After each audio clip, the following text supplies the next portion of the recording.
all the rigors of flight.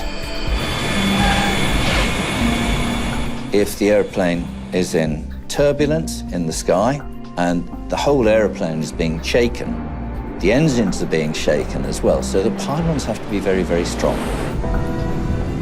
V1? Investigators know Flight 1862 powered away safely from the runway. Rotate. They wonder, did the 747 hit something in the air that somehow damaged the two right-side engine mounts? Air Force radar scans from the night of the crash reveal some intriguing data. So these blue areas are all flocks of birds? Wow. There were unusually large flocks of birds around the airport the night of the crash. One of the scenarios was that there was bird impact. In October, November, we have lots of geese flying around Schiphol Airport, and these are big birds. Bird strikes can do incredible damage.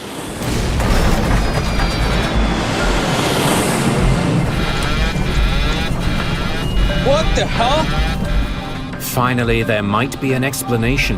I have control. You have control. For what tore two engines off El Al Flight 1862.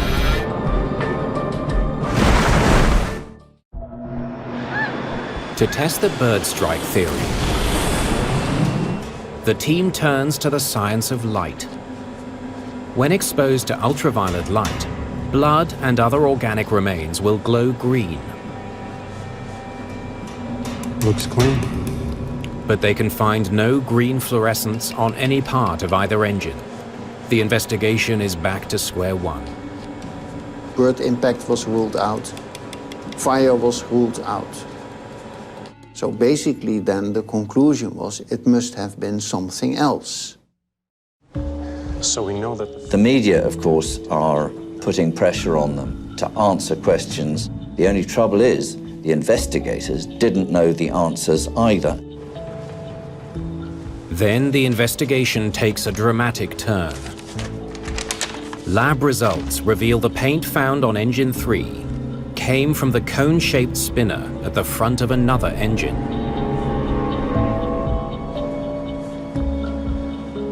Get everyone together. I think I know what happened. Von Santon believes there's only one scenario that can explain the bizarre finding. Say, this is engine 3. Paint transfer right there. No way engine 4 could come forward, but if engine 3 came off first, it could fly back and the spinner would hit right here. As in an automobile accident, if you find paint of one color on a device made of another color, there's an indication that they struck each other. In other words, engine 3 knocked engine 4 off the plane.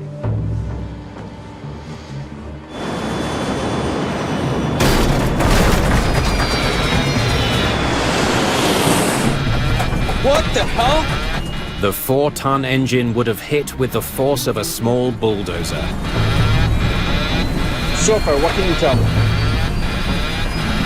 Engines 3 and 4 are out. It's a critical discovery, but it leaves a huge question unanswered. Why did engine 3 fall off in the first place? To try to solve that mystery, investigators need to find the lugs and bolts that connected that engine to the wing. In terms of finding the evidence, the physical parts of the airplane, so that you could find out what broke and how it broke, was going to be difficult. The engine fittings could have fallen to Earth at any point during the mid-air crisis. Or they could be buried in the rubble from the crash site. You never have any guarantee that you will find all the parts which are needed to determine this most likely cause. Almost 3 weeks after the crash, the investigation has hit a major hurdle. Though it's clear why the El Al crew declared a Mayday, Mayday, Mayday, Mayday. investigators still can't explain what started the deadly chain of events. Then they get a lucky break. A painstaking search through the crash debris has recovered some key components from the fitting that held Engine 3 to the plane, including one of 4 crucial bolts or fuse pins that secure the pylon to the wing and support the weight of the engine. There was luck involved, definitely. And that was really, for us, the point where pieces are falling into place. Investigators study the pieces in search of clues. A metallurgical scan leads to a stunning discovery. There's a 4mm crack on the inside of the hollow fuse pin. We discovered that it had pre-existing fatigue cracks. If there's a micro crack in it, it weakens the entire structure and makes it easier to break. Investigators theorize that as soon as one pin failed, the entire engine fitting broke apart. They suspect the crack is the result of simple wear and tear. Every takeoff and landing puts stress on the crucial pin. Rotate. Eventually, a tiny crack formed. Climb power set. Over time, the crack grew worse and worse. It can grow slowly and slowly and slowly for years until finally the part breaks.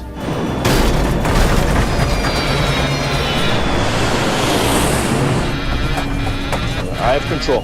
The fatigue cracking is almost like a ticking time bomb going off. There could be many more of those time bombs. Investigators studying the engine mount from the China Airlines crash determined that it too failed from metal fatigue. These fuse pins were developing fatigue problems at a certain rate which was much faster than anybody had anticipated. Just one final question remains for von Santen and his team. The 747 has 4 engines. Even with 2 engines gone, the El Al jet had enough power to fly back to the airport.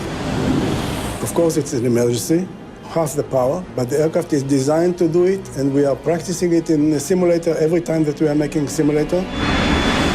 Why was Captain Fuchs able to descend to within sight of the runway? No, no, no! Come on! Going down!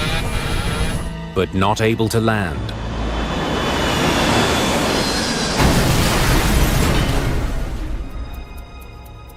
NTSB technicians have been able to repair the damaged tape from the flight data recorder. Investigators scour the data, searching for answers. It gave us a wealth of data. Airspeed, altitude, what control surfaces were doing, what hydraulic systems were still operating, a myriad of things.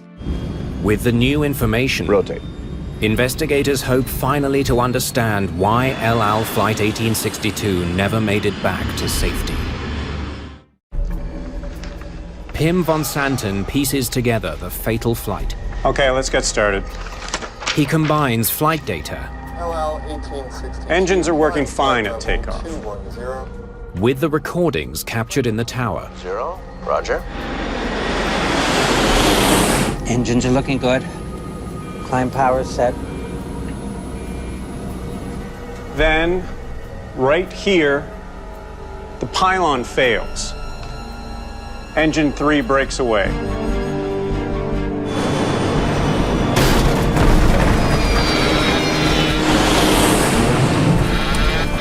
What the hell?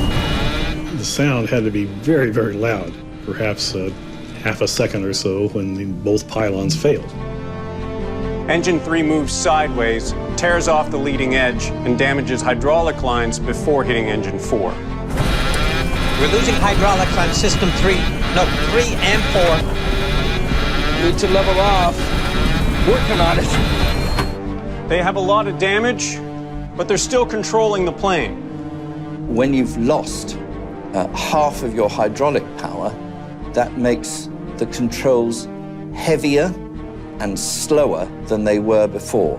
Hello, 1862. Mayday, Mayday, we have an emergency. The damage also causes a false alarm. We have a fire in engine 3. Engine 3 and 4 inoperative. There never was any fire. They would have an indication in the cockpit that they would have a fire, but they couldn't verify that by looking at the engines because you can't see them.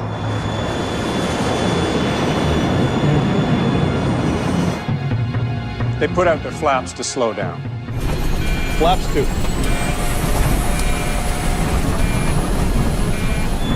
The flaps are designed to add lift at the lower speeds needed for landing. Flaps don't go out on the right side. With the plane's right side hydraulics so badly damaged, the right wing flaps can't extend as they should. When the speed drops, so does the wing. Easy. No, no, no, no. We're losing it. More lift on the left, less on the right, causing a roll to the right. And as the aircraft slowed down, this rolling tendency got harder and harder to counteract. I can't hold it. I can't hold it. It's a lethal imbalance of aerodynamic force. No, no, no. Come on. Going down. We could see that the airplane went into an uncontrolled rolling motion. Come on. Going down. 86 are going down. Going down. As soon as they extended their flaps, it was all over.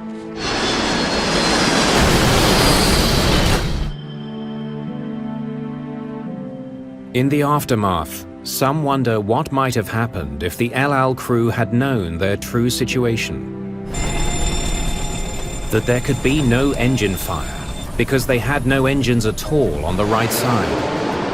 First step on 3 o'clock. Got it.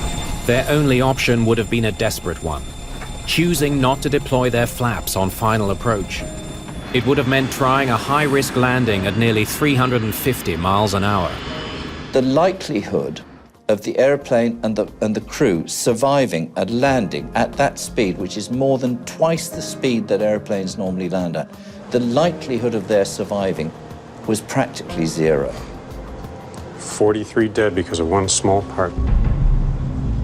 Investigators conclude that the accident that killed 43 people is the result of the faulty fuse pin. It's very rare for the failure of one tiny little part like a fuse pin to actually bring down an airplane. The Dutch-led team immediately calls on Boeing to redesign the critical engine fastener. They very quickly went back to the drawing board. New, stronger fuse pins are installed on every single 747 around the world. Boeing stepped up to the plate, did a massive redesign of the pylons, very expensive at the time, but to its credit, the company knew they had a problem and they fixed it. The safety record of subsequent generations of airplanes says that problem has been solved.